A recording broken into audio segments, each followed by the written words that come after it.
Okay, hordoftoota keenya chaanaala EF4Tube kutaa keenya 28ffaa kana keessatti jechi lammaffaa nuti ilaallu money kan jettudha.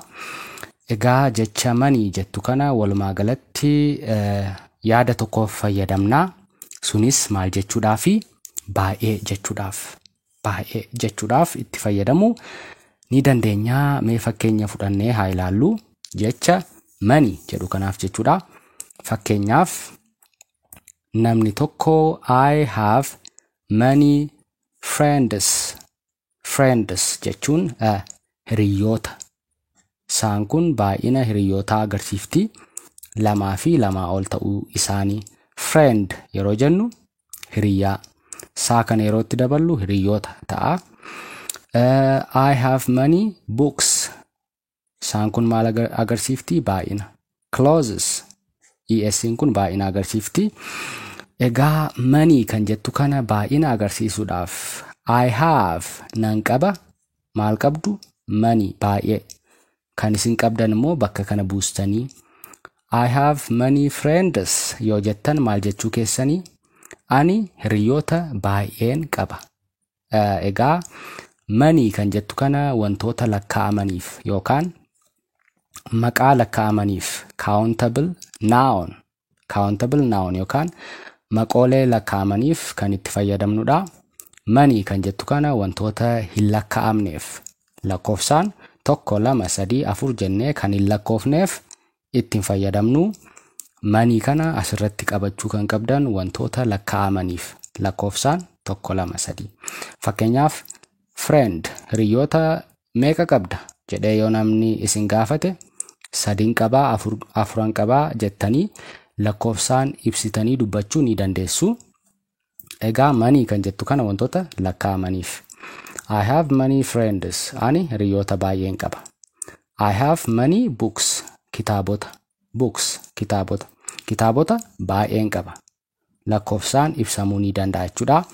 I have many clothes. Huccuu yookaan uffata. Clothes jechuun walumaa galatti huccuu akka jechuuti. Clothes yeroo jettan immoo huccuun sun lakkoofsaan 2 ol kan ta'edha jechuudha. Huccuu meeqan qaba jettanii yoo dubbattan fakkeenyaaf t-shirtii 2, 3, 4 qaba jettanii dubbachuu ni dandeessu. Wantoota lakkaa'amaniif money kan jettu kana baay'ee jechuudhaaf itti fayyadamuu ni dandeessu. Fakkeenyaaf knowledge kan jettu kun beekumsa akka jechuuti. No jechuun haga kanatti no jechuun beekuudha.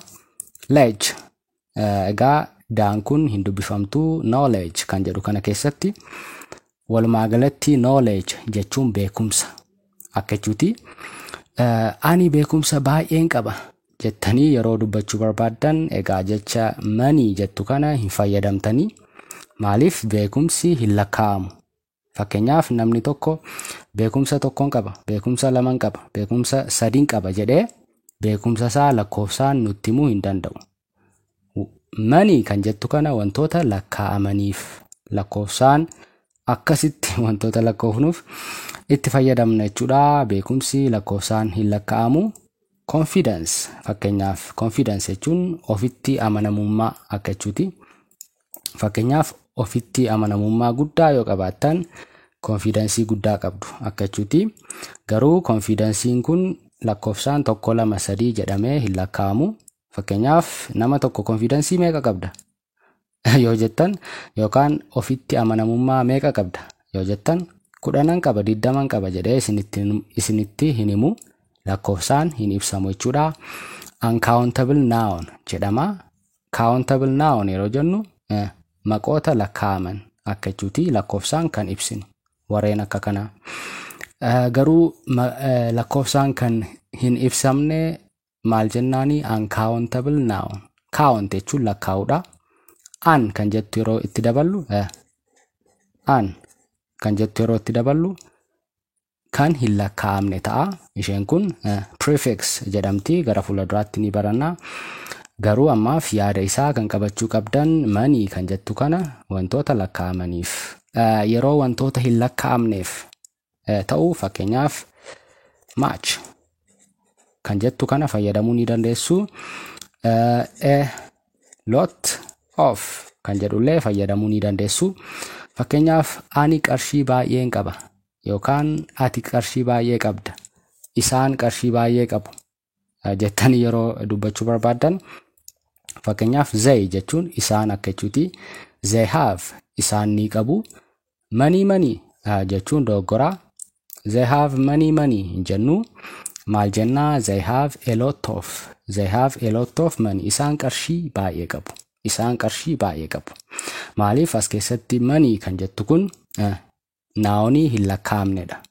Naawonii hin lakkaa'amne yookaan maqaa hin lakkaa'amne waan taateef money kan jettu kana hin fayyadamnu. A lot of jechuun immoo baay'ee akka jechuuti. A lot of baay'ee. Walumaa galatti yaadni isaa wal fakkaataadha garuu maqoota lakkaa'amanii fi hin lakkaa'amneef kan fayyadamna kan jedhu adda baafattanii itti fayyadamuu dandeessu. Mee jecha salphaa taatee fi kutaa keenya 28